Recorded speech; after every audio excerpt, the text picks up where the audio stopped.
បងប្អូនអរគ្នាថាកម្ពុជាត្រូវការសន្តិភាពទាំងចិត្តមេត្តា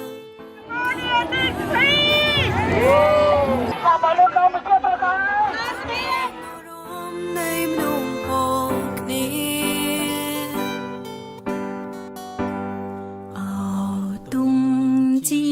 តិខ្មែរថៃដែនដីសៃមកអ្នកនៅទីណាឥតប្រែជាតិខ្មែរវប្បធម៌ចំណាំង